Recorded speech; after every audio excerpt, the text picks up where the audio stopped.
Buenas tardes. Ante todo quiero agradecer a la Fundación Juan Marc y a los organizadores de este ciclo la invitación a hablar de Elías, un profeta tan importante, tan misterioso y con cara de malos amigos, como lo ha representado justamente el autor de este icono, y que lo comprenderán cuando termine la charla. El título, Elías, el profeta que se alzó como un fuego, no es original mío, está tomado del libro del Eclesiástico, en el que su autor, Jesús Ben Sirá, en el siglo II a.C., hace un recuento de los principales personajes del Antiguo Testamento y al llegar a Elías lo presenta de esta forma, como un profeta que se alzó como un fuego. Los temas que voy a tratar son estos 7, un número muy bíblico, porque me pidieron que situase a Elías en el contexto de la profecía, y por eso los 2 primeros puntos serán el profetismo antes de Elías y los profetas contemporáneos de Elías. Luego hablaré también muy brevemente de la época de Elías y de la geografía de Elías. Y donde me detendré bastante será en el punto 5, las tradiciones de Elías. Y eso obligará a plantearse la pregunta de si realmente Elías pinta algo en un ciclo sobre los maestros de la sabiduría. ¿Es un maestro de la sabiduría este profeta? Y finalmente, basándonos en la última tradición del Antiguo Testamento y en el Nuevo Testamento, intentaremos mejorar y superar la figura de Elías. Y bien, comenzamos con el profetismo antes de Elías. Pero hablo del profetismo situándolo en el contexto del Antiguo Oriente. Hace 3 o 4 años tuve una conferencia sobre Isaías y también lo situé en el conjunto del Antiguo Oriente. Recuerdo algunas ideas de una forma muy breve. En primer lugar, el profeta está en relación con la adivinación y el futuro. Cuando uno piensa en un sabio, esto ha sido un ciclo sobre maestros de la sabiduría, el sabio generalmente se fija en el presente, también el profeta se fija en el presente, pero el profeta en el Antiguo Oriente y en Israel está muy relacionado con el tema de la adivinación y del futuro.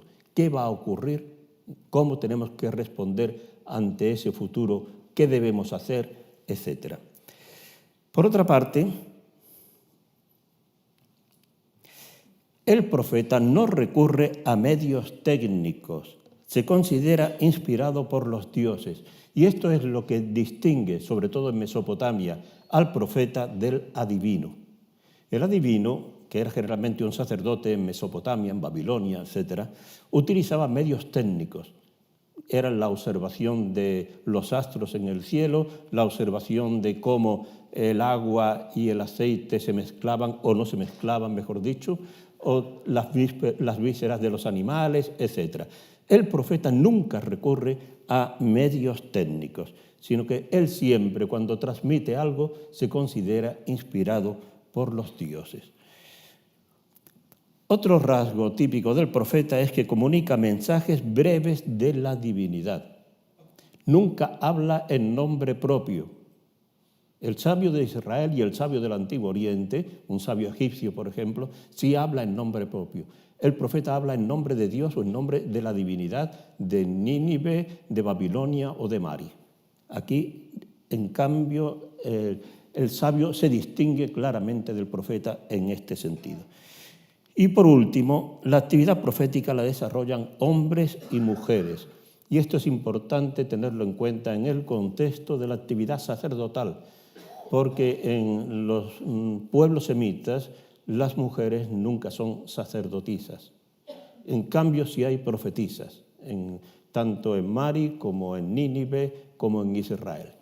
Bien, esto como una idea general de lo que es un profeta en el Antiguo Oriente. Desde el punto de vista geográfico, aquí tienen la expansión del profetismo.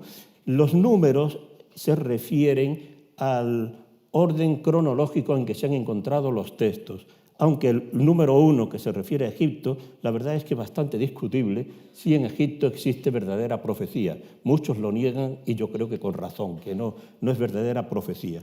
Pero ven que se da desde Ur, Lagas, luego en Mari, Pasamos más tarde, aquí volvemos otra vez al sur, Nínive, Biblos, Transjordania, por todas partes.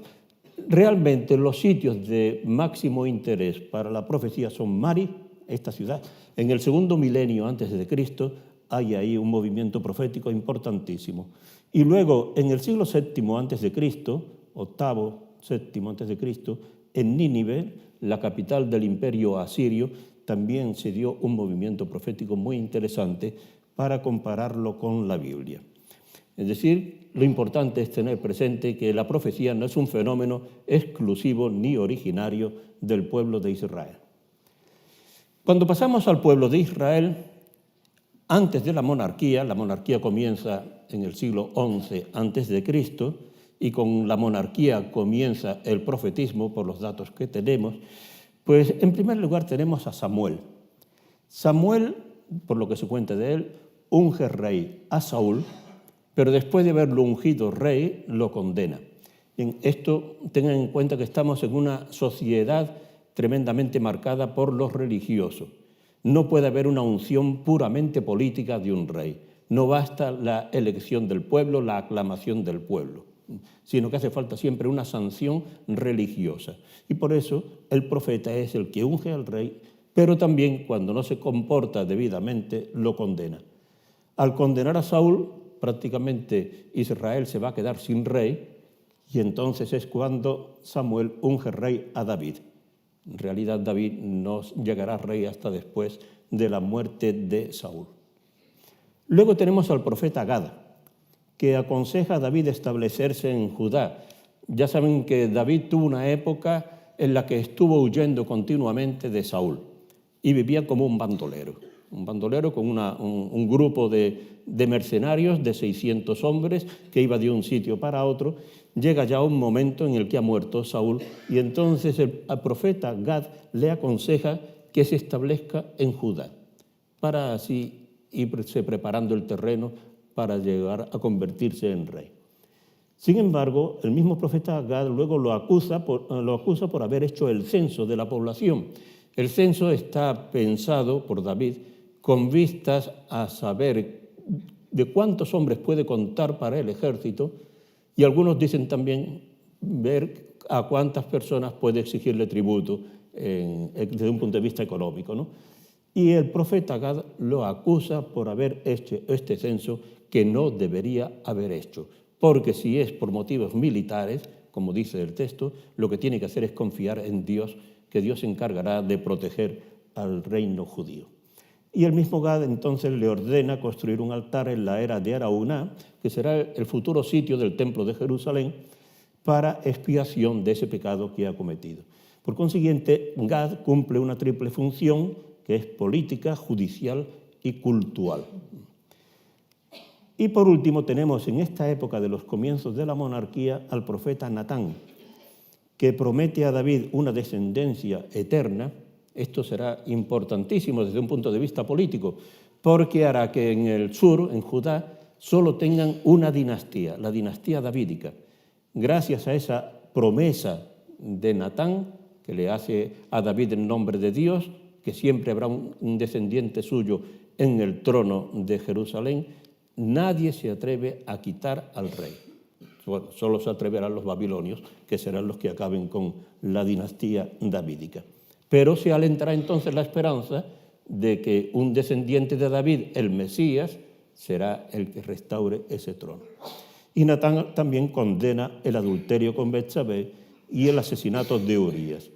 O sea que, como ven, la relación de los profetas con los reyes es una relación esencial, pero bueno, esto es los profetas, ya una vez que se produce la división del norte y del sur, a la muerte de Salomón, Agías de Silo, que nombra rey a Jeroboam I en el norte y lo condena. Tenemos siempre el mismo fenómeno. El profeta nombra a un rey, pero también lo condena cuando no se comporta debidamente. Y Jehú ben Hananí, que condena a la dinastía de Basá. No la lleva al trono, no la unge, pero la condena. Entonces, como síntesis de esta época primera, En los casos de Gad y Natán, el profeta aparece y desaparece misteriosamente. Y este detalle me parece importante recordarlo porque muchas veces cuando se comenta la tradición de Elías, se dice, es muy raro que Elías aparece inopinadamente, como luego veremos, y lo normal es que se introduzca, que se cuente algo previo. No, no es lo normal. También tenemos otros profetas que se presentan de forma misteriosa, inopinada. Por otra parte, ninguno de estos profetas está en relación con el pueblo, solo con el rey. Hoy día tenemos una mentalidad muy moderna a propósito de los profetas. O hay gente que tiene una mentalidad de que el profeta es el gran defensor del pueblo, el que le habla al pueblo, lo orienta, etc. Bien, eso es posterior. En sus orígenes, el profeta solamente está en relación con el rey. Y eso es lo normal en la profecía del Antiguo Oriente.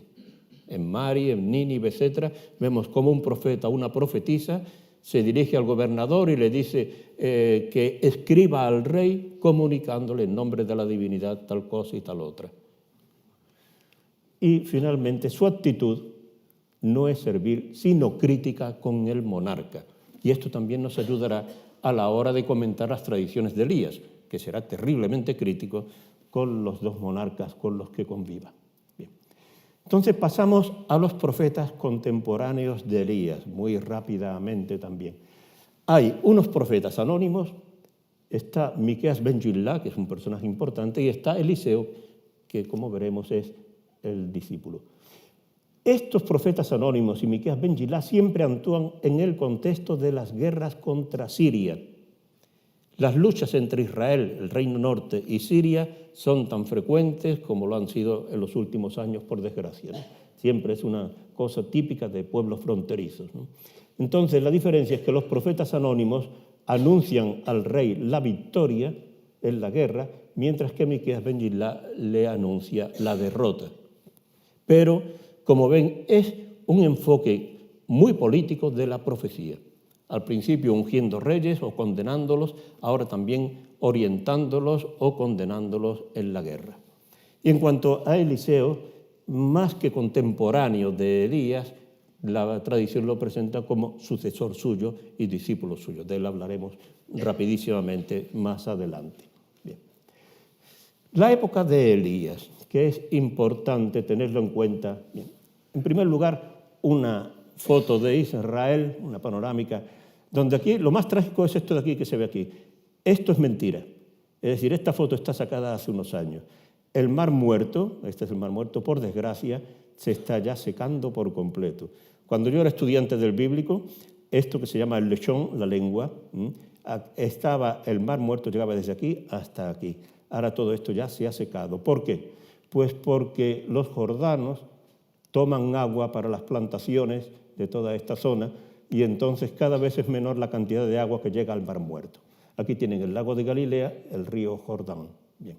Entonces, como ahora veremos, aquí hay que trazar una línea que divida esta parte, que es a la muerte de Salomón, el reino sur, con la capital en Jerusalén, y esta zona, que es el reino norte, con la capital en Samaria, que aquí es donde va a actuar fundamentalmente el profeta Elías.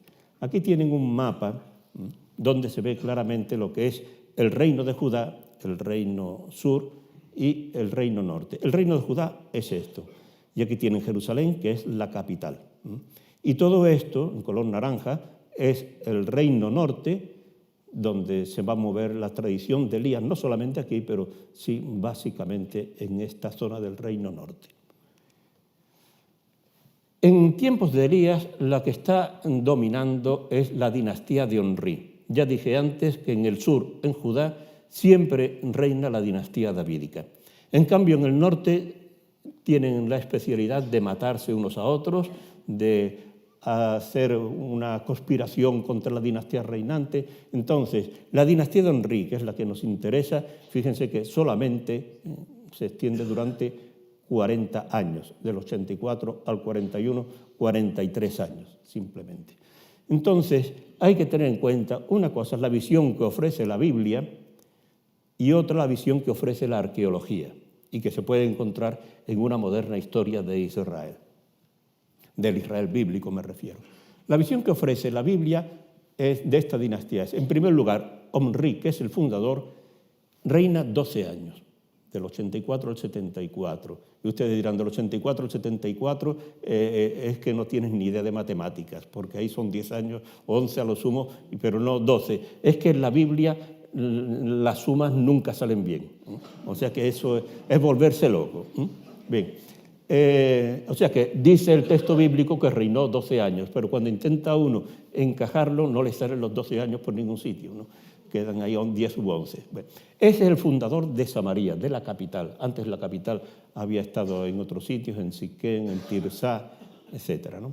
Bien. Después de Omri, del que es importantísimo porque es el que funda la dinastía, y en las fuentes asirias, al reino norte, se lo conoce como Bitunría, la casa de Omri, es decir, el nombre es importantísimo, pero la Biblia de él no cuenta prácticamente nada. En cambio, de Ahab, de su hijo, que reina 22 años, pues sí cuenta bastante. Dice que se casó con Jezabel, hija del rey de los fenicios, y dio culto a Baal. Jezabel ha quedado en la historia de la literatura y en la historia de la religión de Israel como el prototipo de la maldad. Y desde el punto de vista histórico hay que reconocer que el problema de Jezabel es que era tremendamente piadosa, pero era muy piadosa de Baal, de su Dios. Ella era fenicia. Entonces, de Baal hablaré más adelante. Eso hay que tenerlo muy presente porque Jezabel va a influir mucho en su marido Ahab y va a provocar el que se difunda el culto a Baal. Y también se habla de las guerras con Ben-Hadad de Siria, las típicas guerras, pero poco más. Luego le sucede a Ocosías, que reina 2 años, prácticamente no llega a los 2 años, y del que dice la Biblia que dio culto a Baal, lo adoró, irritando a Yahvé, Dios de Israel. Fíjense que ya tenemos aquí el problema que va a ser fundamental en Elías, Baal, el culto a Baal, etc. Y luego sigue ya Jorán, 12 años, y de Jorán lo único que sabemos es el rey con el que convive el profeta Eliseo, pero no Elías. Ya Elías prácticamente al principio, cuando se presenta a Jorán, ya desaparece. Y la dinastía termina con el asesinato de Jorán por parte de su general Jehú, que funda una nueva dinastía. Este Jehú va a salir mucho en las tradiciones posteriores relacionado con Elías, aunque la revolución de Jehú fue posterior, bastante posterior a Elías, pero siempre se intentó justificar teológicamente esa rebelión invocando la figura de Elías. Ya esto lo veremos más adelante. Bien, esta es la visión que ofrece la Biblia de la dinastía de Omri, que como pueden ver es bastante negativa. No bastante, es tremendamente negativa. En cambio, la visión que ofrece la arqueología es de una época de esplendor económico, porque hay un auge de la agricultura, de la industria, de las construcciones, etc. Hay dos visiones muy distintas, lo cual no quiere decir que sean absolutamente opuestas. La Biblia, desescrita desde un punto de vista religioso, insiste en el aspecto negativo de esta dinastía por el culto a Baal. Bien, esta es la montaña, la colina de Samaria. Dice el texto bíblico que esta colina era de un tal Shemer, y entonces el rey Omri le compró a Shemer la colina y construyó allí la ciudad de Samaria y le puso el nombre de su antiguo propietario, le llamó Shomrón, por Shemer, Shomrón, Samaria. Curiosamente no le puso su nombre, no la llamó Omri, sino Shomrón. Bien, en esa colina, aquí restos del palacio de Ahab, el sello de Jezabel aquí a la izquierda. A la derecha es interesante porque es uno de los adornos de marfil que demuestran el lujo con el que estaba la corte de Ahab y en aquel tiempo del siglo IX. De esto habla mucho el profeta el profeta Amós un siglo más tarde, del lujo que había en Samaria, en la clase alta de Samaria. Y ahora voy a decir algo sobre la geografía de Elías. Si tomamos las tradiciones de Elías en orden cronológico, tal como la presenta, todo empieza aquí en Tisbé de Galaad, que es el sitio originario de Elías. Entonces, desde aquí Elías tiene que huir al torrente Carit, todo esto lo explicaremos después más con más detalle, y del torrente Carit tendrá que ir más tarde hasta Sarepta, en Fenicia, territorio pagano, hasta que vuelva aquí al Monte Carmelo. Aquí está la ciudad de Haifa, para los que conozcan Israel, y aquí está el Monte Carmelo. Y desde el Monte Carmelo, donde se encontrará con el rey, con el pueblo, etc., bajo la amenaza de muerte de la reina Jezabel, tendrá que huir hasta el monte Sinaí, hasta el Horeb, que es como se le llama en la tradición. Y luego reaparece de nuevo aquí en la llanura de Jezreel y finalmente desaparece aquí, sube al cielo, al otro lado del Jordán. Bien, he querido poner esta diapositiva para que adviertan un detalle importante, y es que Elías es un profeta itinerante, se mueve continuamente. Eso es lo primero que hay que tener muy presente. No es como Isaías, que por lo que sabemos siempre actúa en Jerusalén, o como pudo ocurrirle a otros profetas como Zacarías, Ageo, etc., ¿no? Es un profeta itinerante. Y por otra parte hay aquí dos detalles que recuerdan al Moisés. Es la visita al monte Sinaí para encontrarse con Dios y el hecho de que desaparece en Transjordania exactamente igual que Moisés, que muere aquí en el monte Nebo.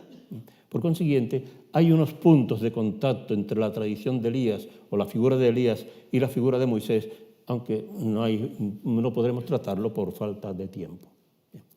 Y ahora pasamos ya al punto que voy a detenerme más, que es el de las tradiciones a propósito del profeta Elías. Fíjense que las encontramos en tres bloques, son los que tienen en color rojo. Y estos bloques no están todos unidos, sino que están interrumpidos por estos capítulos en azul. El primer bloque de tradición, los capítulos 17 y 19, hablan de la sequía y sus consecuencias. Luego tenemos en el capítulo 20 la tradición de Miqueas ben Gilá.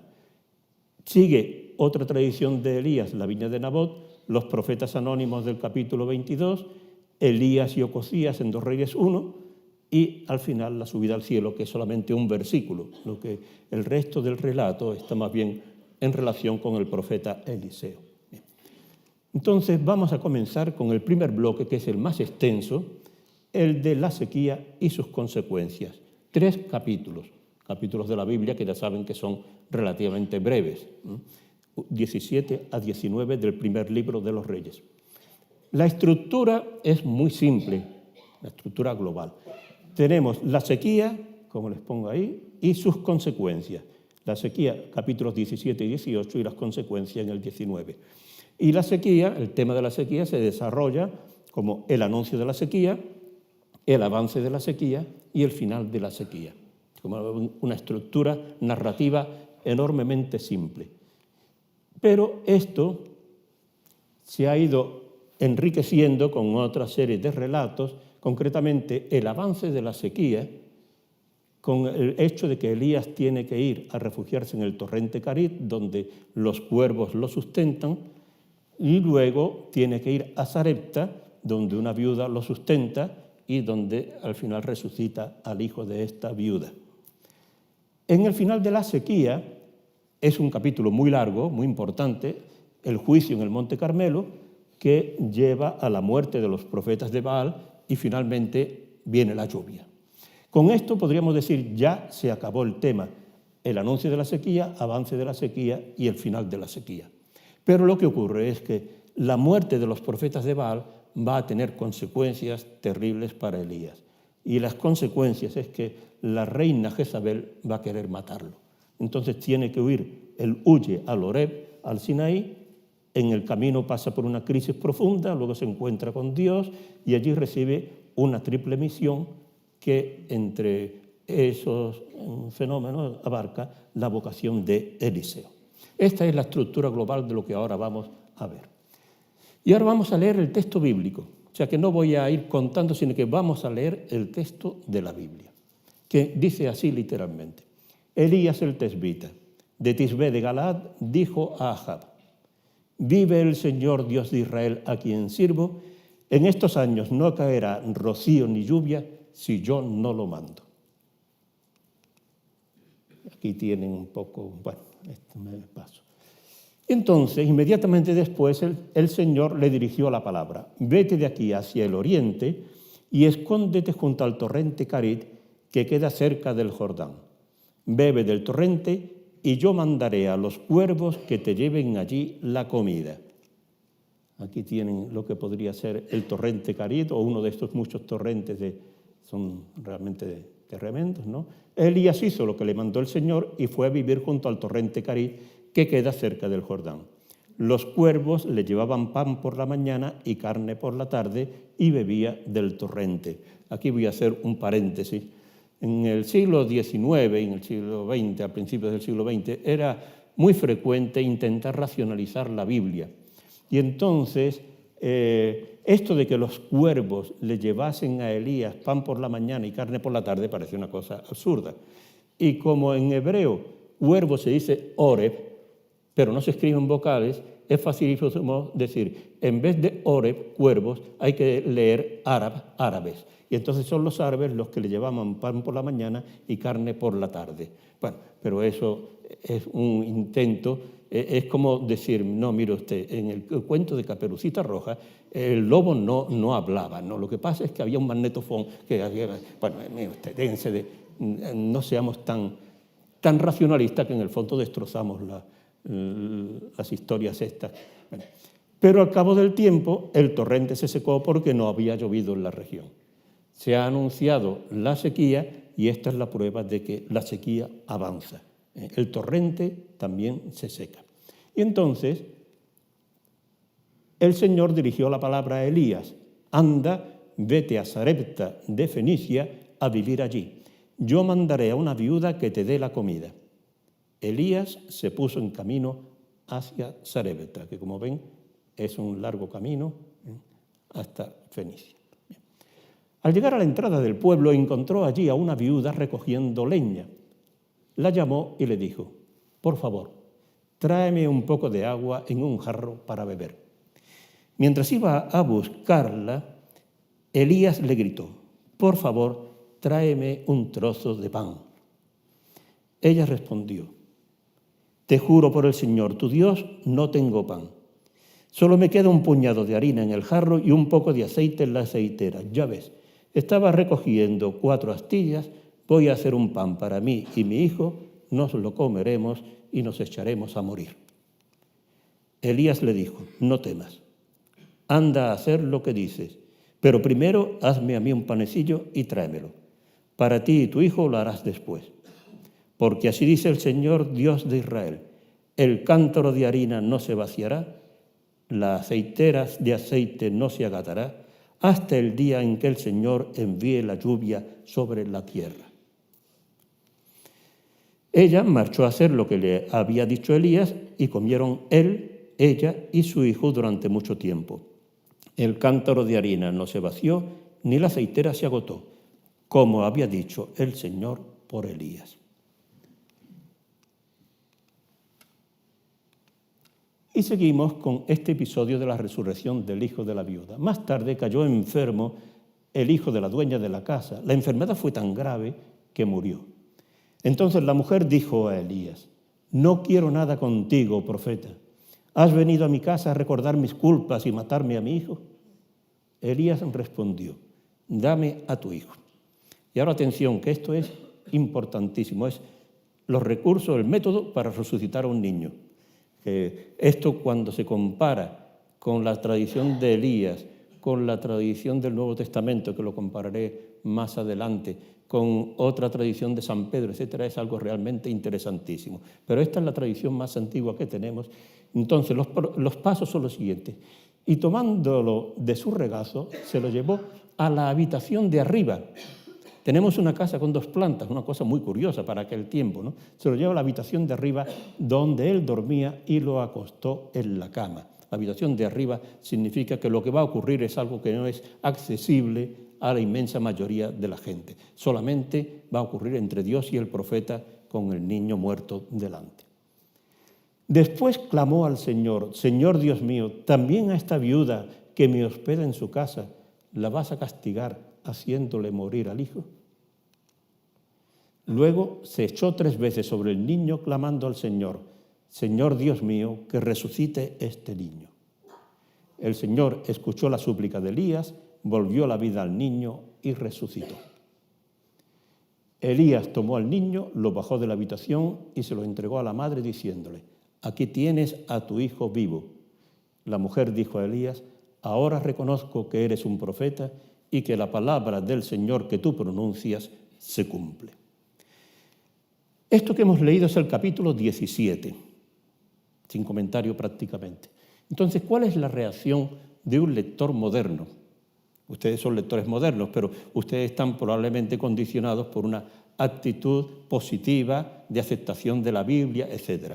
Pero cuando uno toma una postura moderna de persona, hombre o mujer del siglo XXI, dice, bueno, esto si lo leo en las 1001 noches me parece perfecto. O si lo leo en una novela de García Márquez o de Juan Rulfo, etc., ¿no? Perfecto, porque es el realismo mágico, lo que se quiera, ¿no? Pero cuando uno lo lee con mentalidad crítica, pues se queda desconcertado y no termina por creérselo, ¿no? Un individuo con poder de impedir la lluvia dice, si yo no lo mando no va a llover. Dice, bueno, ¿y usted quién es para prohibir que llueva durante 2 o 3 años, ¿no? Unos cuervos que le llevan pan y carne. Además, fíjense que la carne entonces no la comía casi nadie. Sobre todo los pobres no la veían nunca, y aquí le llevan pan y carne, no al mismo tiempo, por la mañana y por la tarde. No sé por qué los cuervos siguen ese procedimiento, pero en fin. La harina y el aceite que se multiplican, un niño que resucita. Entonces uno dice, bueno, ¿qué pretende decirnos el autor de estos relatos?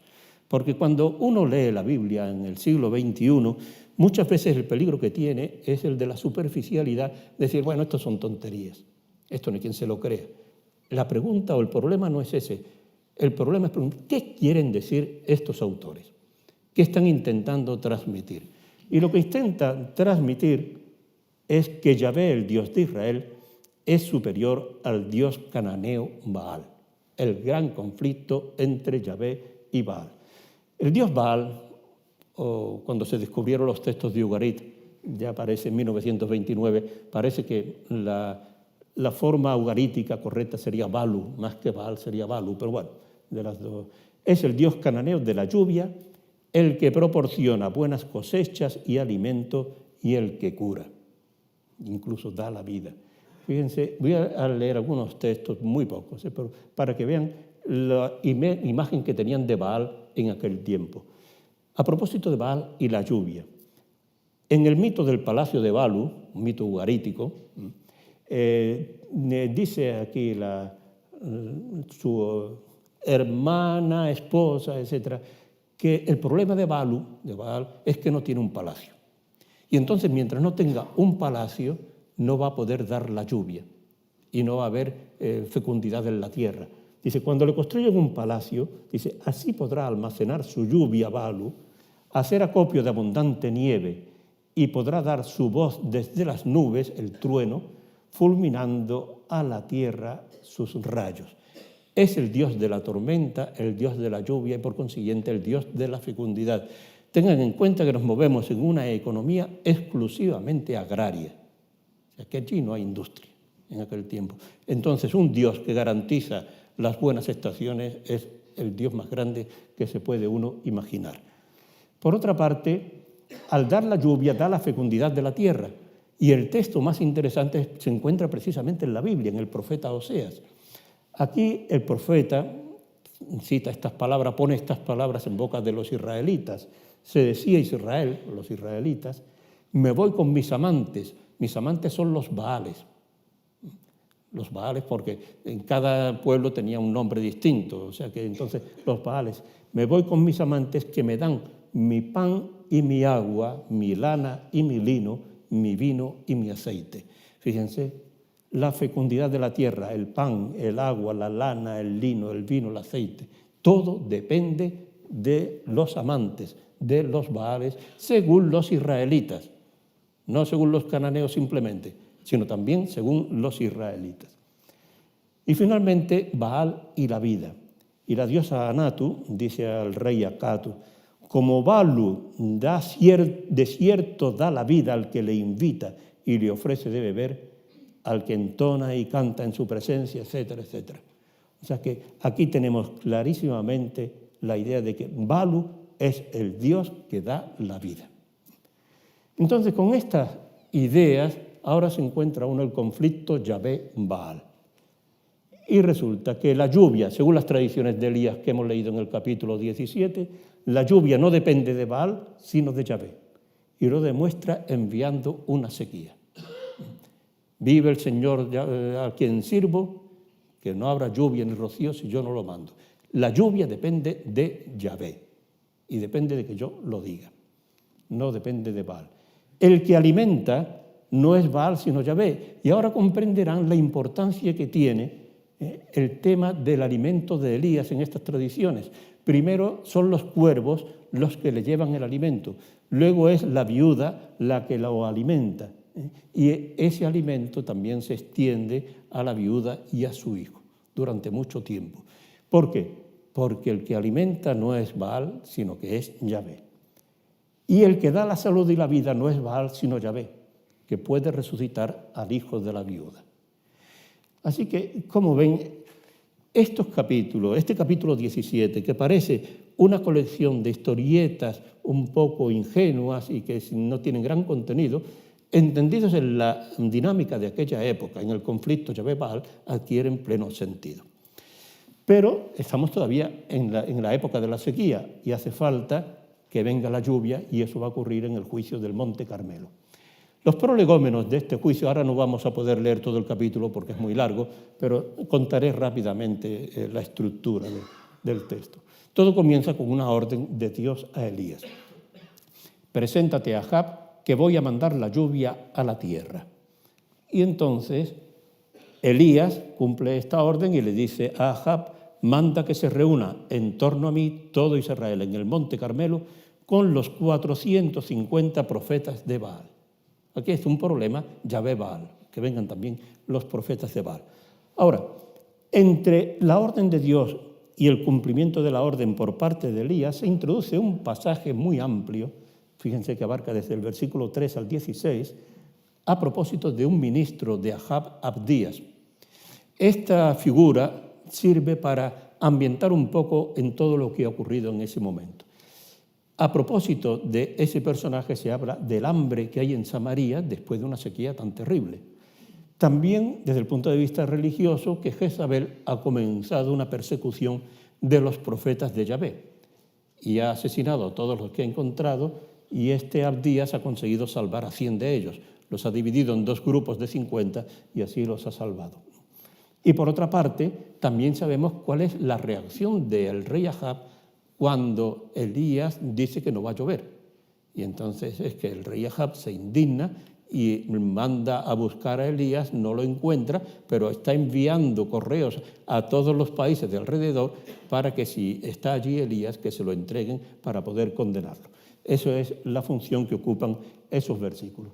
Hasta que ya se reúne el pueblo, el rey y el pueblo, los sacerdotes o los profetas de Baal se reúnen en el Monte Carmelo y en esta asamblea el problema que se va a debatir es este. Elías se acercó a la gente y dijo, ¿hasta cuándo vais a caminar con muletas? Si Yahvé es el verdadero Dios, seguidlo. Si lo es Baal, seguid a Baal.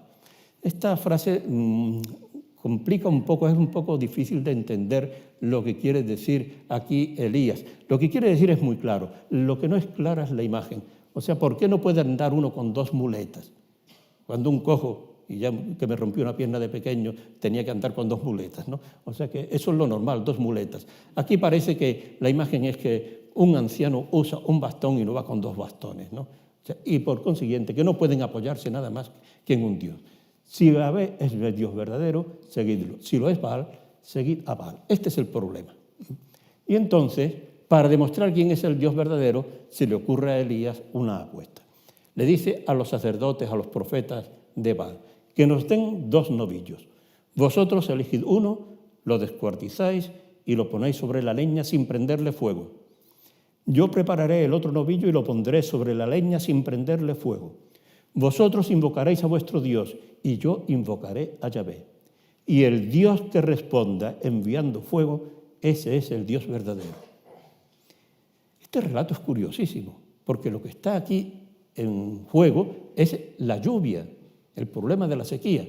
Y sin embargo, lo que va a demostrar cuál es el Dios verdadero es el fuego, todo lo contrario que la lluvia. Es una cosa realmente muy curiosa, ¿no? Y entonces acepta el pueblo, aceptan todos esa apuesta que ha propuesto Elías y tenemos el fracaso de Baal. Los sacerdotes, profetas de Baal, agarraron el novillo que les dieron, lo prepararon y estuvieron invocando a Baal desde la mañana hasta el mediodía. Baal, respóndenos. Pero no se oye una voz ni una respuesta mientras brincaban alrededor del altar que habían hecho. Al mediodía, Elías empezó a reírse de ellos. Gritad más fuerte. Baal es Dios, pero estará meditando o bien ocupado. El texto hebreo es más grosero, podríamos decir. A lo mejor Baal está haciendo sus necesidades, o estará de viaje. A lo mejor está durmiendo y se despierta. Entonces gritaron más fuerte y se hicieron cortaduras, según su costumbre, con cuchillos y punzones, hasta chorrear sangre por todo el cuerpo. Pasado el mediodía entraron en trance y así estuvieron hasta la hora de la ofrenda. Pero no se oía una voz, ni una palabra, ni una respuesta. Y entonces va a venir el momento de la intervención de Yahvé. Pero esto se va a hacer de una forma todavía mucho más difícil. Entonces Elías dijo a la gente, acercaos. Se acercaron todos y él hizo una zanja alrededor del altar. Apiló la leña, descuartizó el novillo, lo puso sobre la leña y dijo, llenad 4 cántaros de agua y derramadla sobre la víctima y la leña. Estamos en una época de sequía, 3 años de sequía, pero ahí encuentran agua facilísimamente, en lo alto del monte, ¿no? Luego dijo otra vez, y lo hicieron otra vez. Añadió otra vez, y lo repitieron por tercera vez. El agua corrió alrededor del altar e incluso la zanja se llenó de agua. Llegada la hora de la ofrenda, el profeta Elías se acercó y oró. Respóndeme, Yahvé, respóndeme, para que sepa este pueblo que tú, Yahvé, eres el Dios verdadero y que eres tú quien les cambiará el corazón. Entonces Yahvé envió un rayo que abrazó la víctima, la leña, las piedras y el polvo y secó el agua de la zanja. Al verlo, cayeron todos exclamando, Yahvé es el Dios verdadero, Yahvé es el Dios verdadero. Elías inmediatamente después le dijo, agarrad a los profetas de Baal, que no escape ninguno. Los agarraron, Elías los bajó al torrente Quizón y allí los degolló. Ya irán comprendiendo un poco por qué esa cara de mal genio que tenía Elías en el icono del comienzo, ¿no? Y ya por fin viene la lluvia. No voy a leer todo, es un texto precioso. Si a alguien le gusta la música clásica, Mendelssohn compuso 2 oratorios, uno sobre Elías y otro sobre San Pablo, Paulus. Y el momento de la lluvia, este texto que se pongo aquí, es precioso en el oratorio este de Mendelssohn, ¿no? Y es cuando Elías está en la cima del Carmelo, se encorva hacia tierra con el rostro entre las rodillas y ordena a su criado, sube a otear el mar. El criado subió, miró y dijo, no se ve nada. Elías ordenó, vuelve otra vez. El criado volvió 7 veces y a la 7ª dijo, sube del mar una nubecilla como la palma de una mano. Entonces Elías mandó, vete a decirle a Ahab que enganche y se vaya, no le pille la lluvia. En un instante se encapotó el cielo con nubes empujadas por el viento y empezó a diluviar. Ahab montó en el carro y marchó a Jezreel. Y Elías, con la fuerza del Señor, se ciñó y fue corriendo delante de Ahab hasta la entrada de Jezreel. Bien. Aquí ha terminado el problema de la lluvia, donde lo que tenemos una vez más es el gran conflicto Yahvé y Baal, pero aquí concretamente aplicado ya al tema de la lluvia. ¿Quién es el que da la lluvia? Lo da Yahvé y no Baal. Pero, como decía antes, esto va a tener consecuencias muy graves, porque la reina Jezabel le manda a decir a Elías que los dioses me castiguen si mañana a estas horas no hago contigo lo mismo que has hecho tú con cualquiera de ellos, de mis profetas, los profetas de Baal. Entonces Elías huye y durante el camino de huida desde Jezreel hacia el sur, hacia el Horeb o el Sinaí, entra en una depresión muy profunda y le dice: basta, Señor, quítame la vida, que yo no valgo más que mis padres. Pero entonces, por 2 veces se le aparece un ángel que lo fuerza a comer. De pronto un ángel lo tocó y le dijo: levántate, come. Miró Elías y vio a su cabecera un pan cocido sobre piedras y un jarro de agua. Comió, bebió y se volvió a echar. Aquí tienen el pan y el jarro de agua. Es muy interesante la iconografía, porque a veces los artistas nos hacen caer en la cuenta de una serie de detalles del libro que nosotros no percibimos en una lectura rápida. Por segunda vez el ángel del Señor le volvió a tocar y le dijo: levántate, come, que el camino es superior a tus fuerzas. Elías se levantó, comió y bebió, y con la fuerza de aquel alimento caminó 40 días y 40 noches hasta el Horeb, el monte de Dios. Aquí hay una cosa muy curiosa. Yo he caído en la cuenta mirando esta imagen y precisamente esta tarde. Y es que aquí no se dice que el ángel del Señor le dijo que hubiese allí pan y no. Y entonces el artista ha presentado aquí una serie de frutas distintas del pan y del agua que había presentado el autor del icono anterior. Y así llegamos ya al Horeb, al Sinaí. Aquí tienen el monasterio de Santa Catalina, la tradición. Y la estructura del relato en el monte Horeb, tenemos lo que ocurre en la cueva y lo que ocurre en el monte. La cueva es como la antesala y el monte es como la corte. Entonces, se mete en la cueva, pasa la noche, el Señor le dirigió la palabra: ¿qué haces aquí, Elías? Respondió: me consume el celo por el Señor, Dios de los ejércitos, porque los israelitas han abandonado tu alianza, han derruido tus altares y asesinado a tus profetas. Solo quedo yo y me buscan para matarme. Y entonces el Señor le dijo: sal y ponte de pie en el monte ante el Señor va a pasar.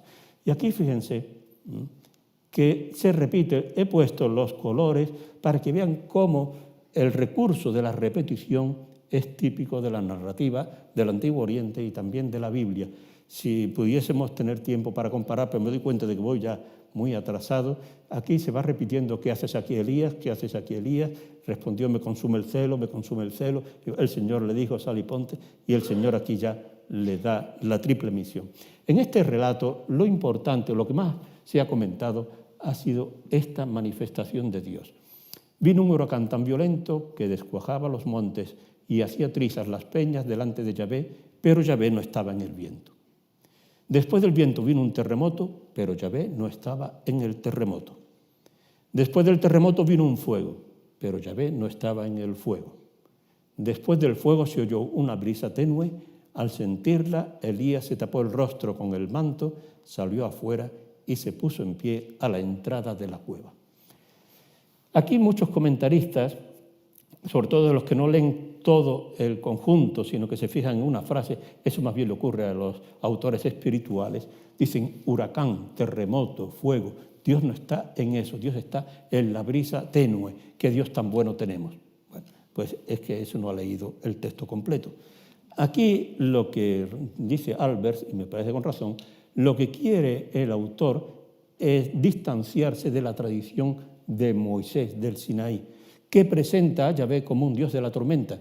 Y como Baal es el dios de la tormenta, aquí se quiere dejar claro que Yahvé, que tiene el poder sobre la lluvia, sin embargo, no es el dios del huracán, no está en el huracán, ni en el terremoto, ni en el fuego. Es algo completamente distinto, superior a eso.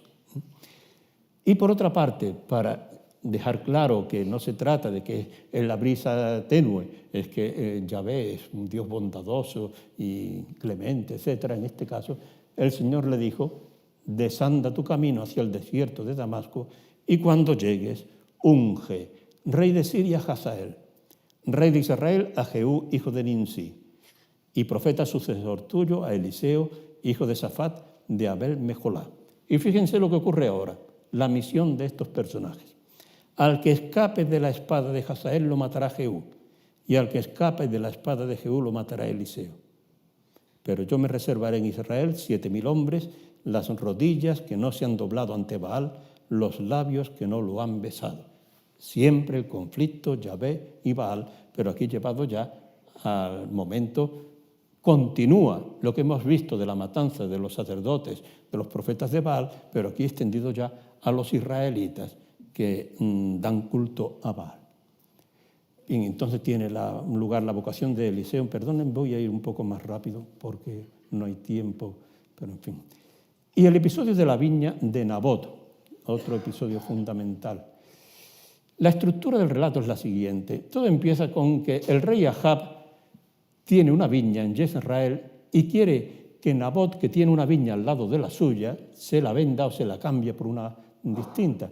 Y Nabot se niega a vender o a cambiar la heredad de sus padres. Entonces Ahab se va a su habitación, se tumba en la cama de espalda o de cara a la pared, y Jezabel le dice, bueno, ¿qué te pasa? Y dice, pues que le he dicho a Nabot que me venda su viña o que se la cambie y no ha querido. Y Jezabel le dice, ¿tú eres el rey de Israel? Dice, bueno, no te preocupes que yo te voy a dar la viña de Nabot.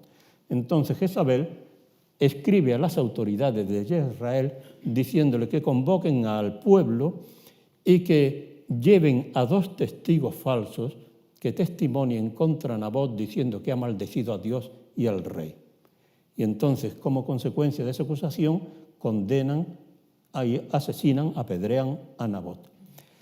Luego sigue que las autoridades informan a Jezabel de que han cumplido su petición y Jezabel va a Ahab y le dice, Nabot ha muerto, puedes tomar posesión de su viña. Y Ahab se apodera de la viña de Nabot. He querido presentarles la estructura de este relato, es lo que se llama en la Biblia una estructura concéntrica, porque son escenas que se corresponden a Ahab y Nabot, Ahab la viña de Nabot, Ahab y Jezabel, Jezabel y Ahab, Jezabel y las autoridades informan a Jezabel, y la condena al asesinato de Nabot en el centro, para centrar todo en el hecho principal. Aquí lo más tremendo es que el que se apodera de la viña ni siquiera se interesa por saber lo que ha ocurrido. No pregunta a Ahab cómo es posible que se haya muerto Nabot, no le interesa, sino simplemente baja a tomar posesión. Y los que matan a Nabot son la gente que no se beneficia para nada, el pueblo. Entonces tenemos aquí una denuncia terrible de la corrupción del poder. A este hecho se han añadido entonces la intervención de Elías.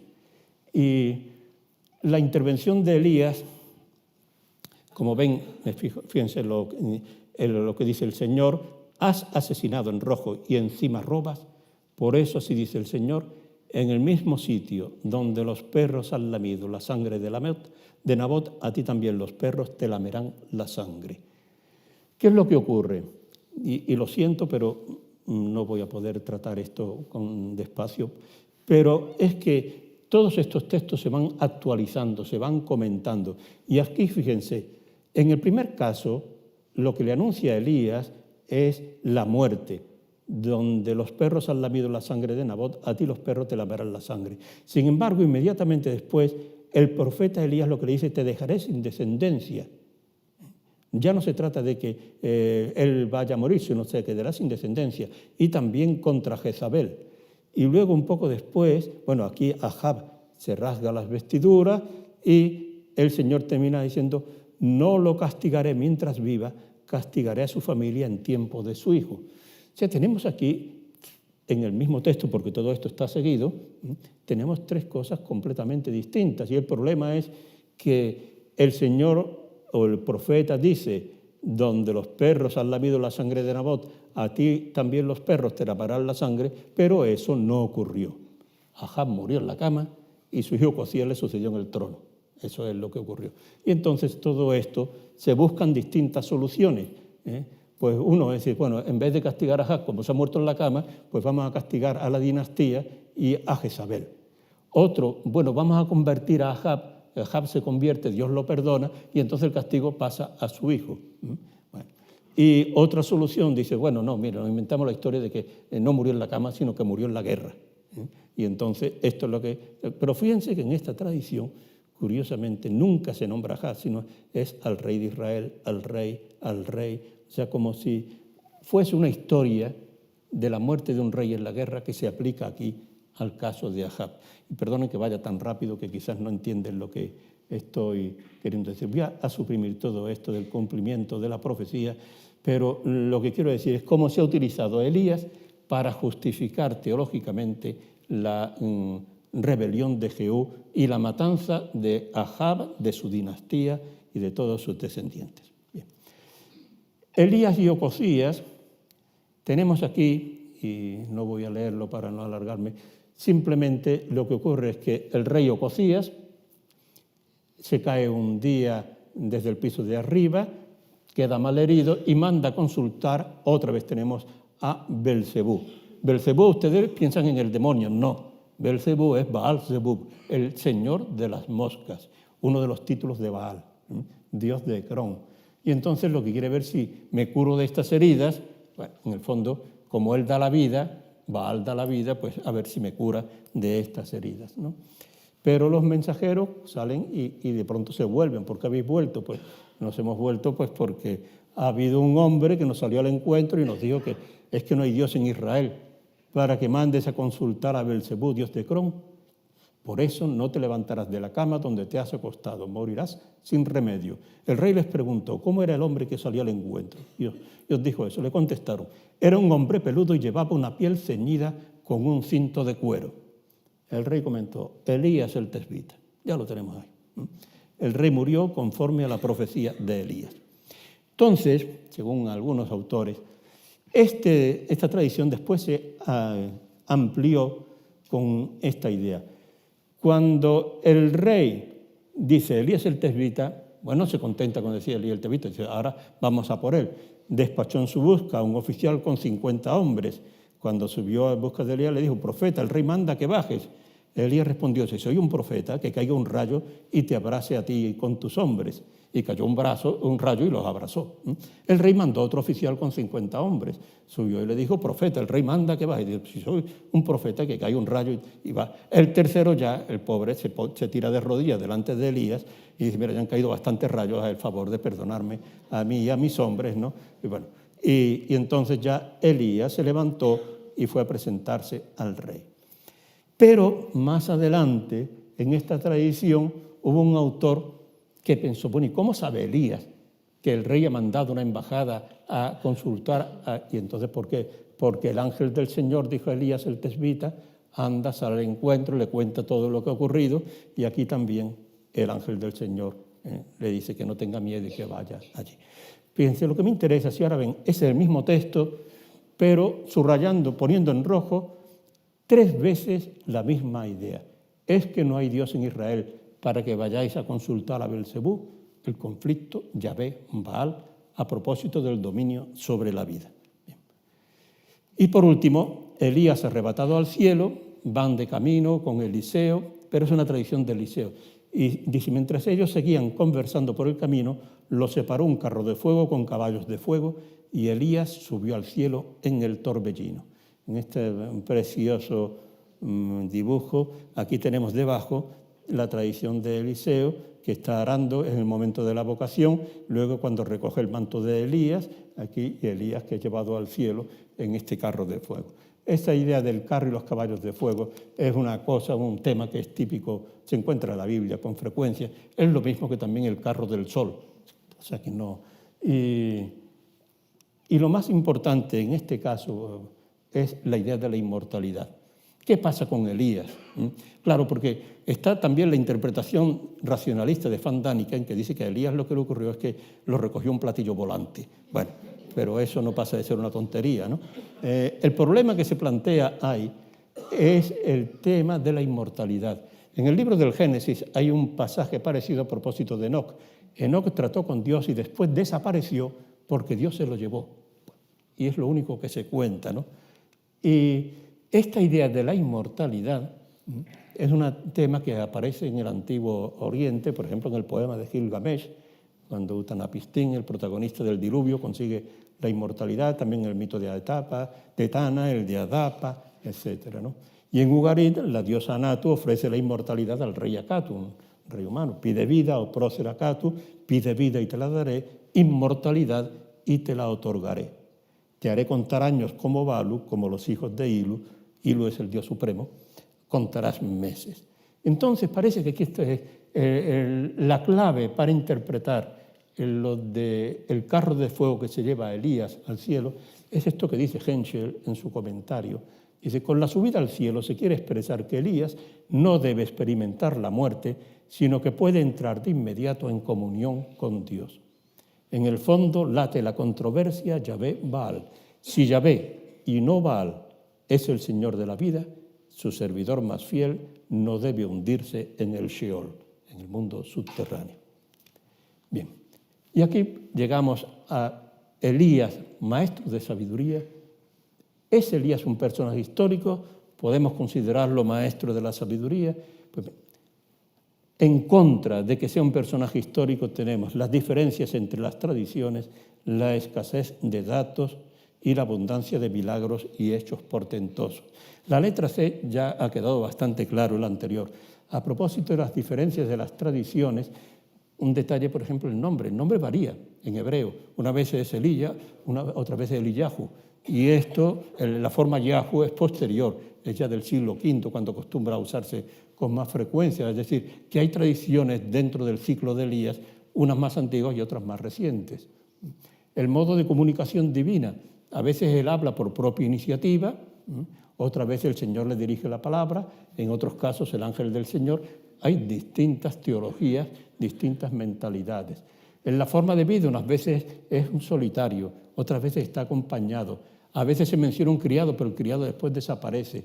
Eliseo lo llama, está a su servicio, pero no se vuelve a hablar de él hasta el final. Es decir, una cosa como muy rara, ¿no?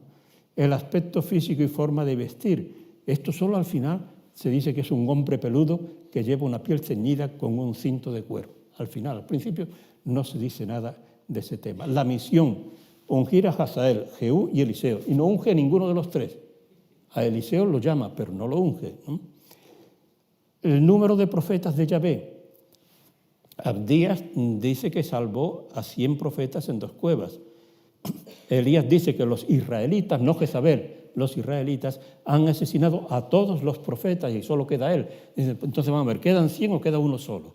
O sea, son tradiciones muy distintas las que tenemos aquí. La actitud religiosa de los israelitas. Según Elías, todos han abandonado tu alianza. Según Yahvé, hay 7.000 que no se han doblado ante Baal. Y la reacción de Jezabel ante la muerte de los profetas de Baal, decide matar a Elías, pero cuando Elías amenaza de muerte a Jezabel, no dice nada, no reacciona. ¿Esto qué significa? Significa que las tradiciones de Elías, aunque sea un personaje del siglo IX, han crecido de una forma muy extraña y durante siglos. La escasez de datos, pues lo mismo. Ustedes tengan en cuenta que hemos visto poquísimas cosas, lo que se puede contar, ¿no? O sea que prácticamente no sabemos casi nada de lo que hizo y de lo que dijo el profeta Elías, ¿no? Y entonces la conclusión es, en una postura sensata, podemos decir que existió un profeta Elías y que a su figura se fueron añadiendo milagros y leyendas, igual que ocurrió con muchos santos durante la Edad Media. A mí me parece muy aventurado y poco sensato y poco serio y científico decir Elías no existió, es un puro invento literario. No, porque ya la historia está llena de casos de estos, de posturas extremas que luego se demuestra que son falsas, ¿no? Más vale decir, bueno, es posible que existiese un profeta Elías, ahora lo que no cabe duda es que lo que se cuenta de él ha ido creciendo al cabo de los siglos. Es posible que el núcleo histórico no basta para considerarlo maestro de sabiduría. Si no sabemos casi nada históricamente de Elías, ¿cómo vamos a decir que es un maestro de sabiduría? Y entonces, la sabiduría aquí no procede del personaje, sino del autor o autores de los relatos, como en el caso de la sabiduría de Don Quijote o Sancho. Se habla muchas veces de la sabiduría que remuestra Sancho Panza, pero en el fondo la sabiduría de Cervantes. Sancho Panza es un personaje, una creación literaria. O sea que en gran parte la cuestión está es la sabiduría que intenta transmitir el texto o que intenta transmitir el autor o autores. ¿Qué intentan enseñar? Bien, a propósito de un profeta, ¿qué es un profeta? Pues un hombre al servicio de Dios, que lo obedece y confía en Él, pero que está sometido al miedo, la depresión, la queja. Es un ser muy humano. ¿Qué reacciones puede provocar un profeta? Pues puede provocar las reacciones más distintas según los personajes. La viuda, generosidad, confianza, rechazo cuando el hijo se le muere, aceptación. Ahab y Jezabel lo culpan de todo lo malo que ha ocurrido, lo persiguen. Ahab otras veces lo acepta. El pueblo no lo entiende, lo acepta, obedece, Eliseo lo sigue. Los capitanes lo desprecian, el último lo respeta. Es decir, esto nos demuestra también un poco el carácter, la sabiduría de los textos, enseñarnos a propósito del profeta, que no podemos hacer una visión mítica o mitificada del profeta. Y a propósito de Dios, que es lo más importante, el poder de su palabra, que es la que provoca la sequía, que resucita al niño, trae la lluvia, condena la injusticia en el asesinato de Nabot. Y aquí el tema que es clave, monoteísmo, no monolatría. A ver si lo digo en 4 palabras esto. El pueblo de Israel era un pueblo politeísta. Y eso no es que lo diga yo, eso es que lo dice el profeta Ezequiel, lo dice el profeta Jeremías, lo dice Oseas, lo dicen todos los profetas, lo dicen los libros narrativos de la Biblia. El pueblo daba culto a cualquier dios que se le presentaba por delante. Era un pueblo politeísta. Entonces hay un primer momento en lo que se pretende es inculcar la monolatría. Aunque haya muchos dioses, nosotros vamos a dar culto solamente a uno, que es Yahvé. Y finalmente se impone el monoteísmo, y es que el único Dios verdadero es Yahvé. Los demás no son dioses, no existen. Son Hebel, como dicen algunos, es vanidad, es un soplo, un vacío. Y por otra parte, se plantea el problema, leyendo las tradiciones de Elías y Eliseo, bueno, ¿es un Dios ético y bondadoso o un Dios amoral? Porque tal como aparecen las tradiciones, y ahora volveré sobre eso, suscita muchas sorpresas. Desde mi punto de vista, los 2 fallos de la enseñanza sobre Dios en las tradiciones de Elías es que la divinidad de Yahvé se demuestra por su poder. Se vincula estrictamente la divinidad al poder. Y eso es lo que está subrayando siempre. Es el único Dios verdadero porque es el único que puede traer la lluvia, resucitar, etc. Baal es un inútil. Y entonces, ¿cuál es el problema? ¿Qué ocurre cuando Yahvé resulta tan inútil como Baal? Este es el problema que no se plantea Elías. ¿Qué ocurre cuando se lo invoca pero no responde? Porque está meditando o bien ocupado o de viaje o dormido sin que nadie lo despierte, utilizando las mismas palabras de Elías a propósito de Baal. ¿Qué ocurre cuando Yahvé no da la lluvia? Cuando no envía cuervos a alimentar a sus profetas, cuando no multiplica el aceite y la harina de las viudas, cuando no resucita a los hijos muertos, y hablando el lenguaje actual, cuando la gente se hunde en el Mediterráneo y cuando la gente se muere de frío ahí en Bulgaria, en Grecia, en Siria, en Turquía, etc. Cuando uno se pone en el punto de vista de Elías, eso puede provocar la crisis más fuerte en la fe en Dios, porque se vincula la fe en Dios al poder de Dios. Y Dios muchas veces actúa exactamente igual que Baal, que no se oye ni una voz, ni una respuesta, ni una palabra. Ese es el problema. En segundo lugar, el segundo fallo que le encuentro a estas tradiciones es que Yahvé es un Dios terrible. Ordena ungir a 2 reyes asesinos, Hazael y Jehú son 2 asesinos, y acepta el asesinato de 450 profetas de Baal y de 100 soldados inocentes. ¿Qué ocurre cuando Yahvé no se presenta como un Dios vengativo? Cuando no desea que se asesine a los profetas de Baal, a los que piensan de forma distinta, cuando no fulmina caprichosamente a 100 soldados inocentes, cuando perdona a los ninivitas en el libro de Jonás. Entonces, ¿qué pasa? Ahí.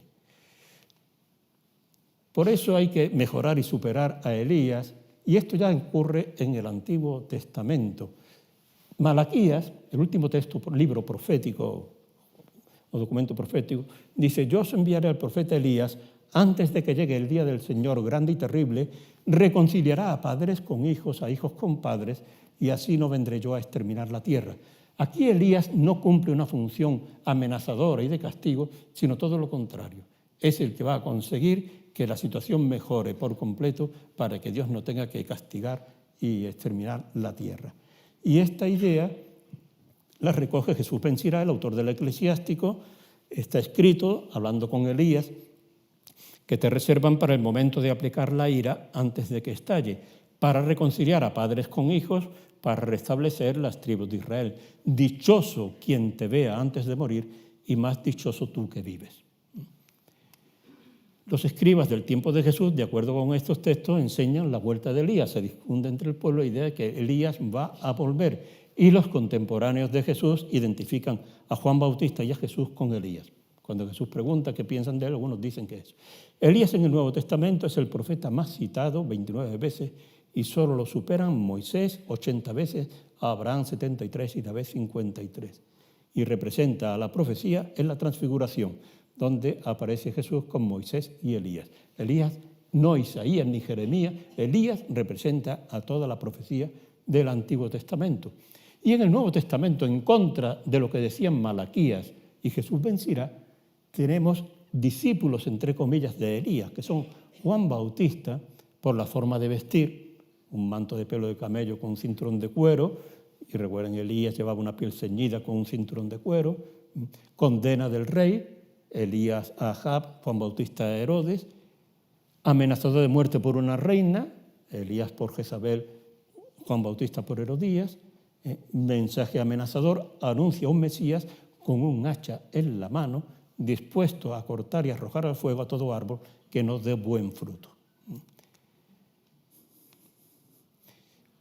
Otros discípulos, entre comillas, de Elías son Juan y Santiago, los hijos del Zebedeo, que cuando los samaritanos no acogen a Jesús porque se dirige a Jerusalén, le propone hacer caer un rayo que los mate. Y esto ahora lo veremos también. Y comparten, tanto Juan Bautista como Juan y Santiago, la idea de un Dios poderoso y que usa su poder para castigar.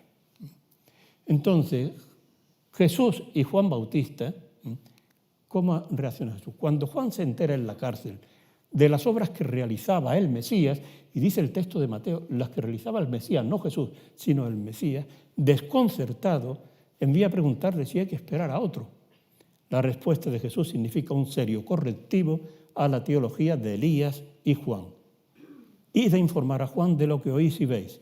Ciegos recobran la vista, cojos caminan, leprosos quedan limpios, sordos oyen, muertos resucitan, pobres reciben la buena noticia, y dichoso el que no se escandaliza de mí.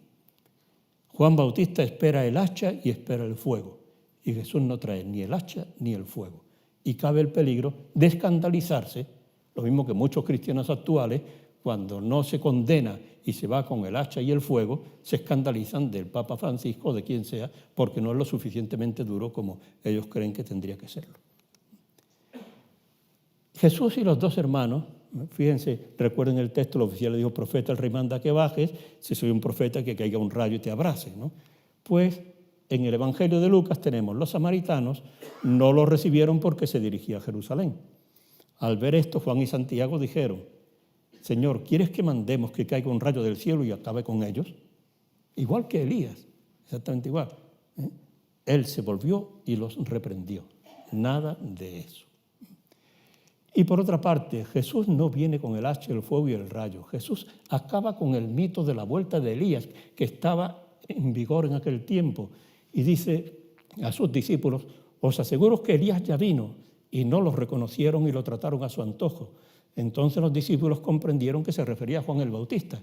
Vamos a dejarnos ya, le dice Jesús a los discípulos, vamos a dejarnos ya de tonterías, de que Elías va a volver. Elías no va a volver. Elías era Juan Bautista y han hecho con él lo que le ha dado la gana, lo han matado. O sea que no estéis ahí con los mitos estos de... Los evangelistas presentan a Jesús superior a Elías en la resurrección del hijo de la viuda y en la vocación de... En la resurrección del niño, fíjense, recuerdan lo que ocurrió, muy rápido. Jesús, la madre se queja a Elías. Jesús, en cambio, al ver a la madre de Naín, la madre del hijo de esta viuda de Naín, al ver al Señor sintió compasión. Le dijo, no llores, Jesús toma la iniciativa. No es la madre la que toma la iniciativa, sino Jesús el que toma la iniciativa. Se acerca y toca el féretro. Recuerden lo que ha tenido que hacer Elías, llevarse al niño a la habitación de arriba, clama al Señor, se echa 3 veces sobre el niño, pidiendo a Dios que lo resucite. Jesús simplemente se acerca, toca el féretro, dice, muchacho, yo te lo ordeno, levántate. El muerto se incorporó y empezó a hablar. Es Jesús infinitamente superior, mucho más poderoso que Elías. Y en la vocación de un discípulo, cuando Eliseo es llamado por Elías y le dice, déjame ir a decir adiós a mis padres, luego vuelvo y te sigo. Elías le dijo, vete, pero vuelve. ¿Quién te lo impide? Y en este caso de Lucas dice, otro le dijo, te seguiré, Señor, pero primero déjame despedirme de mi familia. Jesús le dijo, el que ha puesto la mano en el arado y mira atrás no es apto para el reinado de Dios. Esto que yo hago es infinitamente más importante y más radical que todo lo que podía hacer Elías. Y entonces aquí no se admiten dilaciones. Y termino, una conclusión. Elías, el profeta como un fuego, representa una etapa en la historia religiosa del pueblo de Israel y de la humanidad, en la que se vincula a Dios con el poder y el castigo, pero no es la etapa definitiva. El Evangelio ofrece un Dios débil, crucificado, que al morir nos ofrece su perdón. Sin embargo, las tradiciones de Elías nos ayudan a descubrir que también nosotros usamos a veces argumentos equivocados para defender a Dios y transmitimos una imagen de Él más cercana a la del castigo y la amenaza que a la de la bondad y el perdón. Muchas gracias.